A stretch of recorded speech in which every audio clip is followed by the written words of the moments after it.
الحمد لله رب العالمين والصلاة والسلام على خاتم الأنبياء والمرسلين وعلى آله وصحبه ومن تبعهم بإحسان إلى يوم الدين أما بعد. محترم حضرات، گزشتہ حدیث میں ہم نے پڑھا کہ اللہ کے سامنے بندہ کھڑا ہوتا ہے. بندے سے مراد میں اور آپ ہیں. اللہ سبحانہ و تعالی اس کے گوشت، اس کی ہڈی اور اس کے ران کو زبان دیتے ہیں، جو سب کچھ بتاتے ہیں جو اعمال کرتا تھا.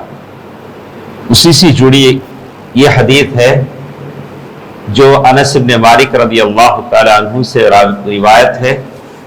انس بن مالک رضی اللہ عنہ خادم رسول اللہ صلی اللہ علیہ وسلم، جنہوں نے 10 سال اللہ کے نبی صلی اللہ علیہ وسلم کی خدمت کی. انس بن مالک رضی اللہ تعالیٰ عنہ فرماتے ہیں کہ کبھی اللہ کے نبی صلی اللہ علیہ وسلم نے مجھے نہیں ڈانٹا، مجھ پر غصہ نہیں ہوئے. کہتے ہیں کنا عند رسول اللہ صلی اللہ علیہ وسلم فضحک، ہم اللہ کے نبی صلی اللہ علیہ وسلم کے پاس بیٹھے ہوئے تھے. اللہ کے نبی صلی اللہ علیہ وسلم مسکرائے، یعنی ہنسے. ابتسم الگ ہے، فضحک الگ ہے. مسکرانا الگ ہے، مسکرانے سے بڑھ کر ذرا اور ہنسنا وہ الگ ہے. قہقہا لگانا الگ ہے. اللہ کے نبی صلی اللہ علیہ وسلم قہقہا نہیں لگاتے تھے. یعنی بہت سارے لوگ ایسا ہنستے ہیں جیسے چھت نکل جائے، ویسے اللہ کے نبی صلی اللہ علیہ وسلم نہیں قہقہا لگاتے تھے. کبھی مسکراتے تھے تو علماء نے کتابیں لکھی مئت ابتسامہ، اللہ کے نبی صلی اللہ علیہ وسلم کی 100 مسکراہٹیں. انہوں نے پورے واقعات لکھے اللہ کے نبی صلی اللہ علیہ وسلم نے اپنی زندگی میں کہاں کہاں اللہ کے نبی صلی اللہ علیہ وسلم مسکرائے. جیسے رونا لکھا اللہ کے نبی صلی اللہ علیہ وسلم کے، ویسے ہی 100 مسکراہٹیں ایک کتاب لکھی گئی. تو اللہ کے نبی صلی اللہ علیہ وسلم مسکرائے اور صحابہ سے کہا هل تدرون مما اضحك، کیا تم جانتے ہو کہ میں کیوں ہنس رہا ہوں، میں کیوں مسکرا رہا ہوں؟ قال قلنا اللہ ورسولہ اعلم، ہم نے کہا کہ اللہ اور اس کا رسول بہتر جانتے ہیں، ہم کو نہیں معلوم کہ آپ کیوں مسکرا رہے ہیں. من مخاطبۃ العبد ربہ، اللہ کے نبی صلی اللہ علیہ وسلم نے فرمایا کہ میں بندہ جب اللہ سے بات چیت کرتا ہے تو اس بات چیت کو دیکھ کر میں مسکرا رہا ہوں.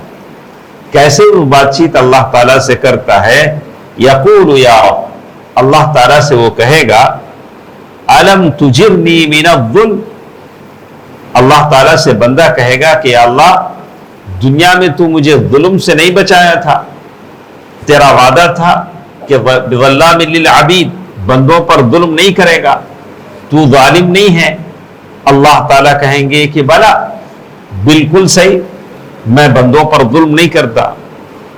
قال فیقول فإنی لا اجیز علی نفسی الا شاہدا منی، بندہ کہے گا آج حشر کے میدان میں میرے خلاف کوئی وٹنس نہیں مانوں گا سوائے میرے اپنے نفس کے. میں خود اپنے نفس کے میں وٹنس چاہتا ہوں، باہر سے کوئی وٹنس میں قبول نہیں کروں گا. باہر کا کوئی آدمی میرے خلاف گواہی دے، مجھے اگری نہیں ہے، میں خود اپنے طور سے اپنے نفس کو میں گواہ بنانا چاہتا ہوں. تو اللہ تعالیٰ کہیں گے کفا بنفسک اليوم علیک شہیدا وبالکرام الکاتبین شہودا، اللہ تعالیٰ کہیں گے کہ آج تیرا نفس تیرے لیے وٹنس کافی ہے، اور 2 فرشتے جو تیرا نام اعمال لکھتے ہیں وہ وٹنس، بس زیادہ وٹنس کی ضرورت نہیں. تیرے خلاف گواہی دینے کے لیے تیرا نفس اور 2 فرشتے کافی ہیں. فَيُخْتِمُ عَلَى فِيهِ، اس کے منہ پر سیل لگا دی جائے گی، منہ بات نہیں کرے گا. جیسے ہم نے کہا کہ جیسے پیشانی ہے، یہ چیک کلے ہیں، ویسے منہ بھی ہو جائے گا، ہونٹ دانت نظر نہیں آئے گا. کہا کہ بالکل اس کا منہ سیل کر دیا جائے گا. فَيُقَالُ لِأَرْكَانِهِ انطِقِي، اس کے جو مزلس ہیں، بازو ہیں، اس سے کہا جائے گا، اعضاء سے اس سے کہا جائے گا انطقی، بولو، اب تم لوگ بولو، اس کا منہ بند ہو چکا ہے.